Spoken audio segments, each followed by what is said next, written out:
কাল থেকে শুরু হচ্ছে অমর ২১শে বইমেলা। শনিবার বিকেলে মেলার উদ্বোধন করবেন প্রধান উপদেষ্টা ডক্টর মোহাম্মদ ইউনূস। প্রকাশকরা বলছেন, রাজনৈতিক পট পরিবর্তনে লেখকদের মাঝে ফিরেছে বাক স্বাধীনতা। তাই এবার মেলায় মিলবে সব মতাদর্শের বই, বাড়বে পাঠক সমাগম। ফেব্রুয়ারি মানেই যেন নতুন বইয়ের ঘ্রাণে পাঠকদের মন জুড়ানো বইমেলা প্রাঙ্গণ। সোহরাওয়ার্দী উদ্যানে চলছে শেষ মুহূর্তের প্রস্তুতি। স্টলগুলোতে ট্রাকে ট্রাকে আসছে বই, সেগুলো পাঠকদের জন্য সাজাতে ব্যস্ত স্টলের কর্মীরা। কোথাও চলছে রং তুলির কাজ। প্রকাশনীর ধরন অনুযায়ী কেউ ফুটিয়ে তুলছেন গ্রামীণ সংস্কৃতি, কেউ বা আবার ধর্মীয় আদর্শ। গত বছরের চেয়ে ৭৩টি স্টল বেড়ে মোট স্টলের সংখ্যা বেড়ে দাঁড়িয়েছে ৭০৮টি। প্রকাশকরা বলছেন, এবার জুলাই অভ্যুত্থানের মধ্য দিয়ে স্বাধীনতা ফিরেছে প্রকাশনা অঙ্গনে।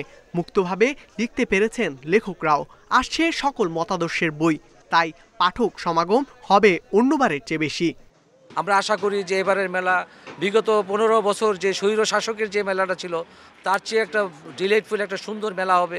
আরও ভিন্ন মতের মানুষদেরকে নিয়ে আমরা আরও ভালোভাবে কিছু দেখতে পারবো। আমাদের যে সৃজনশীল বা ইসলামিক যেটাই আমরা বলি, টোটালটার একটা কম্বিনেশন দেখা যাবে। যেটা আমাদের বাংলাদেশ বিশ্ব পরিচয় বইয়ে যেগুলো আমরা আমাদের থেকে হাইড রাখা হয়েছে, তো এই জিনিসগুলো সামনে আসছে। এদিকে মাসব্যাপী বইমেলায় প্রতিদিনই হাজারো মানুষের নির্বিঘ্ন সমাগম ও নিরাপত্তা নিশ্চিতে কাজ করছে পুলিশ। বাংলা একাডেমি তাদেরকে আমরা রিকোয়েস্ট করছি যে এরকম কোনো বই যেন স্টলে না আসে এবং কোনো বইয়ের ভিতরে এই উস্কানিমূলক কথা লেখা আসে, এটার জন্য ওনারা স্ক্যানিং করে ভেটিং করে স্টলে উপস্থাপন করেন। মেলায় নতুন সাজে সেজেছে শিশু চত্বর। সেখানে অংশ নিয়েছে ৭৪টি স্টল। মিলবে শিশুদের জন্য গল্প, কবিতা ও নানা শিক্ষণীয় বই। প্রতিবারের মতো বইমেলার প্রথম দিনে এবারও অসম্পূর্ণ থাকছে অনেক স্টলের কাজ।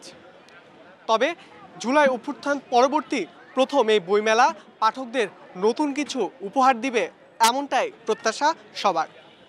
ইকরামুল কবির, ইন্ডিপেন্ডেন্ট নিউজ, অমর ২১শে বইমেলা, ঢাকা।